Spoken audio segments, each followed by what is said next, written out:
Assalamualaikum warahmatullahi wabarakatuh. Perkenalkan nama saya Aulia Herminisa dengan NPM 0211222008 dari kelas 3A Manajemen ingin mempresentasikan materi memahami komunikasi bisnis. Pengertian komunikasi bisnis: komunikasi yang digunakan dalam dunia bisnis yang mencakup berbagai macam komunikasi baik verbal maupun nonverbal. Bentuk dasar komunikasi bisnis untuk menyampaikan pesan bisnis secara efektif dan efisien. Seorang komunikator bisnis harus mempunyai keterampilan komunikasi dan mampu menggunakan alat atau media komunikasi. Di antaranya, mengajak peserta berperan aktif, bagaimana menyisipkan humor, bagaimana memilih media komunikasi, serta bagaimana menggunakan bahasa isyarat serta gerakan tubuh. Bentuk-bentuk komunikasi bisnis yang pertama ada lisan, contohnya wawancara, penilaian, konferensi, orientasi, bimbingan, dan sebagainya. Yang kedua, komunikasi tertulis, contohnya pengumuman, laporan, surat, poster, dan sebagainya. Yang ketiga, kombinasi lisan dan tertulis atau audio visual, seperti film, televisi, presentasi slide, dan sebagainya. Yang keempat, komunikasi visual. Contohnya ilustrasi, simbol, merek, tanda, bentuk, dan sebagainya. Yang terakhir, nonverbal. Contohnya ekspresi muka, gerakan badan, perasaan, ruang, waktu, dan bau. Komunikasi verbal, bentuk komunikasi yang lazim digunakan untuk menyampaikan pesan bisnis kepada pihak lain melalui tulisan maupun lisan dan memiliki struktur yang teratur dan terorganisasi dengan baik. Contoh komunikasi verbal dalam dunia bisnis: membuat dan mengirim surat teguran kepada nasabah, surat penawaran harga, surat aduan atau klaim, surat kontrak kerja, surat penolakan kerja, melakukan briefing dengan staf karyawan, melakukan presentasi proposal, dan melakukan telekonferensi. Komunikasi nonverbal, penyampaian pesan tanpa kata yang dikirim melakukan gerakan badan, ekspresi wajah, gerak mata, gerak tangan, nada suara, dan sebagainya. Contoh komunikasi nonverbal: mengerutkan dahi, gambar pria dan wanita yang dipasang di pintu masuk toilet, tersenyum saat berjabat tangan dengan orang lain, membuang muka, menggelengkan kepala, tangan mengepal, menganggukkan kepala.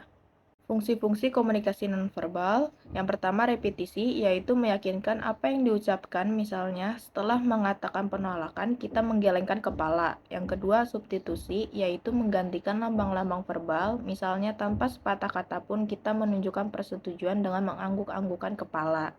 Yang ketiga, kontradiksi, menolak pesan verbal atau memberi makna yang lain terhadap pesan verbal. Misalnya, Anda memuji prestasi teman dengan mencibirkan bibir, seraya berkata, "Hebat, kau memang hebat." 4. Komplement, yaitu melengkapi dan memperkaya makna pesan nonverbal. Misalnya, air muka Anda menunjukkan tingkat penderitaan yang tidak terungkap dengan kata-kata. Yang kelima, aksentuasi, yaitu menegaskan atau menggarisbawahi pesan verbal. Misalnya, Anda mengungkapkan betapa jengkelnya Anda dengan memukul meja. Komunikasi tertulis salah satu bentuk komunikasi yang sering digunakan dalam bisnis, seperti komunikasi melalui surat menyurat, pembuatan memo, laporan, iklan di surat kabar, dan lain-lain. Prinsip-prinsip komunikasi tertulis. Ada 6 prinsip. Yang pertama, completeness atau lengkap. Pesan-pesan yang digunakan dalam suatu komunikasi tertulis akan disebut lengkap bila mengandung semua fakta-fakta yang diinginkan oleh pembicara. Yang kedua, consideration atau pertimbangan.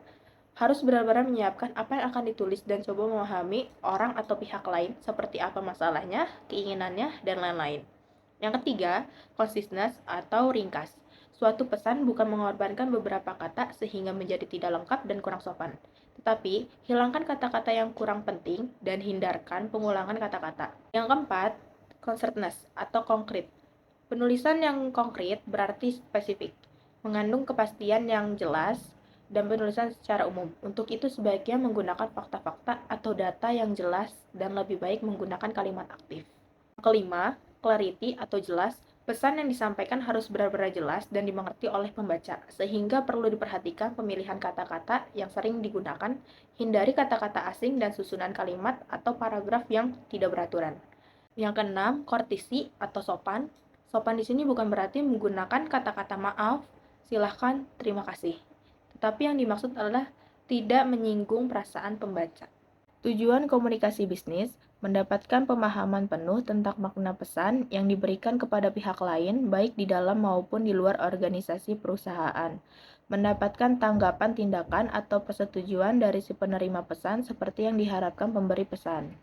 Manfaat-manfaat komunikasi bisnis. Yang pertama eksternal, membangun citra positif perusahaan, meningkatkan minat konsumen kepada barang atau jasa yang dipasarkan.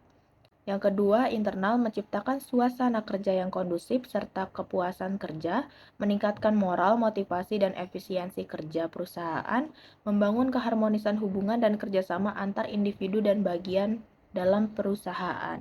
Fungsi-fungsi komunikasi bisnis ada 4. Yang pertama, informasi atau informing. Komunikasi bisnis memiliki fungsi to informing atau memberikan informasi yang berkaitan dengan dunia bisnis kepada pihak lain. Contohnya, seorang pimpinan perusahaan membutuhkan beberapa karyawan baru untuk ditempatkan di berbagai kantor cabang yang ada. Maka, perusahaan memasang iklan lowongan kerja melalui media surat kabar, majalah, radio, dan internet.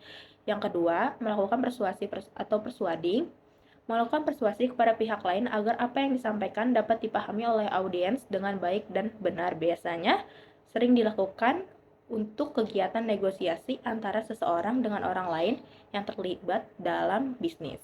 Yang ketiga, melakukan kolaborasi. Kolaborasi adalah kerjasama bisnis antara seseorang dengan orang lain. Dilakukan melalui jalinan komunikasi bisnis.